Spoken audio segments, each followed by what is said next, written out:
Continuing the buoyancy story, this is again the buoyancy recapping, writing sigma this way, linear expansion of temperature and salinity effects. We can now write a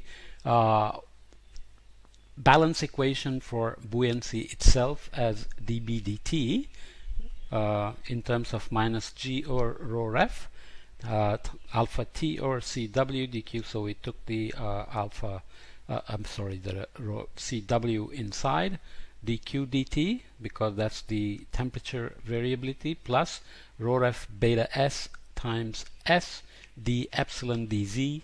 We just used the equation from the last podcast where we had written surface heat balance equation and surface freshwater or salinity balance equation.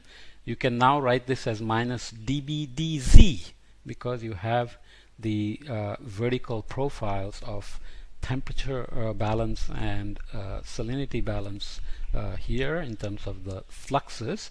So you can think of it as dt d tau dz we had done of the momentum penetration into the surface, where here the buoyancy at the surface is g or rho ref alpha t or cwq net heat flux at the surface plus rho ref beta s times s e minus p. So this is the thermal component of the net surface buoyancy flux, and this is the haline component of the buoyancy flux. We are still talking about fluxes here. So alpha t is of course the density dependence on temperature, and beta s is the density dependence on salinity. We had seen that this is not linear and depends on pressure, whereas this varies much less than alpha t. Just to remind ourselves, the net surface heat flux is short wave plus long wave plus sensible plus latent. We can just write plus because when we use the convention of what is positive and what is negative, for example, is going into the ocean positive or is going into the atmosphere positive, there is no there is just traditionally chosen to be one way or the other. We already saw before that dynamics and the upwelling on the equator, for example, brought up cold waters, and we said heat flux is positive because the atmosphere was trying to damp the ocean cooling, and that can be seen as heat uptake by the ocean. So you can just flip the sign of the heat flux as well, as we will see. Okay, so defining the bulk formulae for each of these fluxes. Sensible heat flux is written in terms of air density, heat capacity, some stability dependent coefficient, wind speed. You can think of this as you're sweating. If it is windy, then your skin loses the sweat and feels cooler. So there is a wind dependence, or you can blow on a cup of tea and make it lose heat as well, right? So SST minus T air. So it's the temperature difference across the interface. It's a linear dependence on temperature dependence and linear dependence on wind speed. Hence, sensible heat is mostly small everywhere. Emitted long wave radiation, of course, is sigma TE to the fourth, as we remember before, which is just surface temperature to the fourth. Latent heat flux is the more complicated term, which is written as density of the air, some latent heat of evaporation, which we already saw the table. We'll see it again. There is again some stability dependent exchange coefficient and wind speed dependence as well. Wind is able to pull out molecules of water, break the hydrogen bonds, and cool the ocean and take the water vapor into the atmosphere. And here is the big nonlinear term that we had talked about before. Q star SST is the specific humidity at the sea surface temperature where we are measuring the latent heat flux, minus Q air. This is the saturation humidity at I said it wrong. Q star is the saturation humidity at the sea surface temperature that exists there, minus Q air. What does it mean?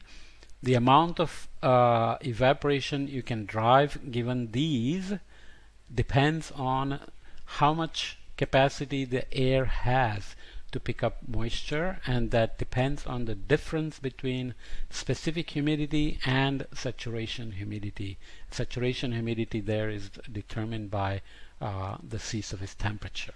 Okay? So you can write this as a kind of a mass flux as well, because you're actually pulling out water molecules into the air. So there is a flux of water across the ocean interface. So you can write that as some latent heat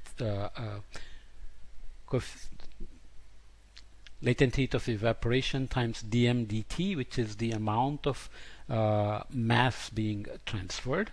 Why do we do that? Because you can think of it in terms of precipitation. For example, precipitation is 1 over rho ref dm dt. That's the amount of water that's being put in by the rain, for example, right?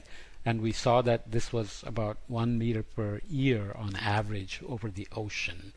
So the delta T in this case can be written for the heat balance of the mixed layer as Q net, the net surface heat flux, times delta T, the time over which we are, so this is basically dt, delta T divided by delta T for small delta T is the derivative, divided by H rho ref CW. What we are doing is assuming that the temperature change is locally determined by the heat flux. Obviously that's not always true, because you have u dt dx, v dt dy, w dt dz terms as well. Okay, but nonetheless that is kind of a first order approximation for change in temperature, not mean temperature, but a change in temperature. Heat flux determines the change in temperature over time delta T. This is the table again, looking at latent heat of evaporation, which is the critical quantity here.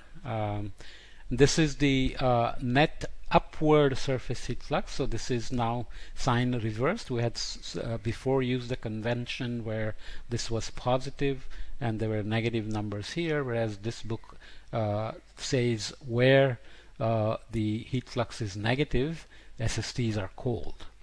It confuses you a little bit, because sea surface temperatures here are cold because of upwelling, but the heat fluxes can be thought of positive if it is going into the ocean, because the atmosphere is trying to warm the ocean. Nonetheless, just remember the heat fluxes, if they're negative here, they have to be positive here, and vice versa.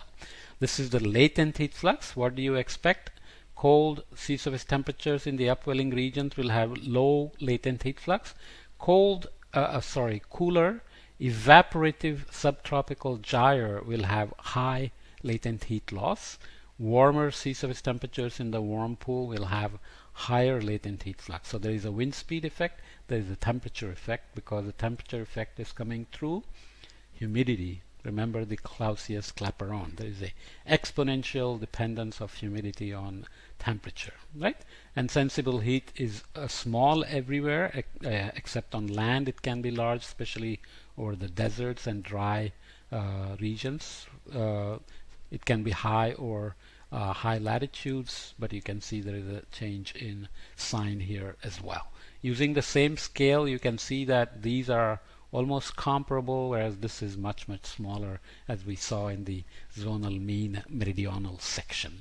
So that gives you a sense of how buoyancy distribution is arranged on the ocean. Obviously it doesn't immediately allow you to look at it and say where the deep water should form, but nonetheless we will see that the combination of temperature and salinity in some places, in at least in the Labrador Sea and the Gin Seas, gives you a good sense of why there is deep water forming there.